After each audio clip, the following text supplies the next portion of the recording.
Hey guys, and welcome to Mastiki Patshala. I am Anushka and welcome. So today I have come up with another topic which is digestion and digestive system. So let's begin. So guys, this is the part 1 of this topic. I'll be coming up with part 2 and part 3 very soon. So, firstly, we will learn what is digestion.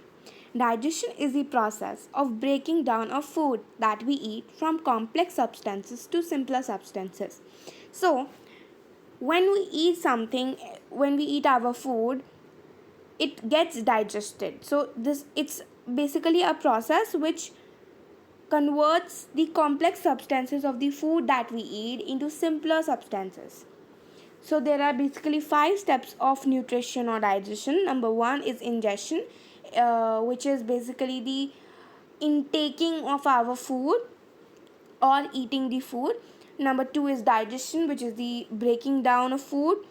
Number 3 is absorption, where our body absorbs the nutrients from the food. Assimilation is the process by which our blood vessels transport the nutrients absorbed to different parts of the body, and egestion is the process by which our body gets rid of the waste. So let's continue with digestion in humans. So, how does digestion occur? Basically, in humans, so step 1, we eat the food or we intake the food. Organs like mouth cavity, salivary glands, tongue, and teeth help us to ingest the food. And this is the process of ingestion, where we intake the food or eat the food. Organs like our mouth cavity, salivary glands, tongue, and teeth help us to eat the food or easily intake it. Step 2 is the chewed food reaches our food pipe or esophagus, from where it goes to the stomach. So the food that we chew through our food pipe or esophagus, it reaches our stomach. Let me tell you one thing, that food pipe or esophagus does not support the process of digestion. That means digestion does not occur in the food pipe. And also the chewed food gets into the stomach through peristaltic movement. Peristaltic movement is the movement of muscles, basically the relaxation and contraction of food pipe muscles through which the food reaches the stomach. Now, step 3 is the stomach churns some of the food. Now, this is where digestion begins. Some juices secreted by the glands of our body, like bile juice by liver, and pancreatic juice by pancreas, help in churning the food. So, several juices are secreted by our body, like bile juice is secreted by liver, and pancreatic juice is secreted by our pancreas. Similarly, saliva is secreted by our salivary glands. Now, this is where the process of digestion begins and occurs. Step 4 is the food then goes to the small intestine, where the left out nutrients in the food are absorbed and reaches to various parts of the body through blood vessels. The nutrients are absorbed by finger like outgrowths called villi, and this is the process of absorption and assimilation. After the stomach churns the food, basically partially it churns the food reaches the small intestine, where the left out nutrients in food are absorbed by the action of intestinal juices. So intestine also secretes some juices. So this after the food the left out nutrients in the food are absorbed, it is reached to various parts of the body through our blood vessels.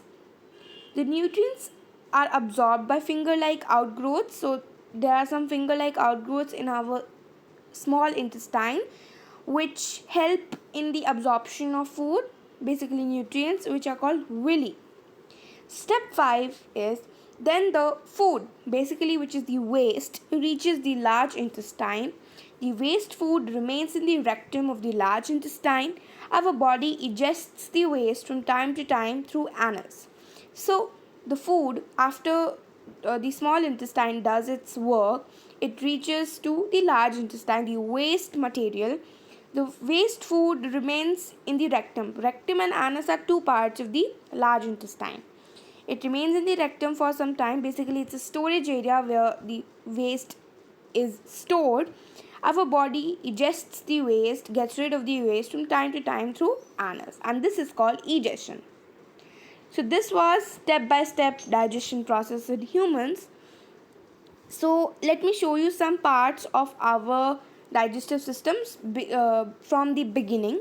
So first is salivary glands, mouth, pharynx, then the esophagus, then the stomach, which churns the food with the help of digestive juices like the juice secreted by pancreas, liver. Then it goes to small intestine, then large intestine. Rectum is not mentioned here, but it is a part of large intestine. And then from anus it gets out. One more thing, gallbladder. So gallbladder is not a basically it's not a functioning organ for digestion. It just is a storage area where the bile juice secreted by liver, the bile juice is stored in this sac like structure which is gallbladder. So it's a storage area, but it does not help in the digestion of food. So this was it for today. I hope you learned something new from it. Please like, share and subscribe my channel, and I will come up with part 2 and part 3 very soon. So learn with Masti, be happy. Thank you and bye.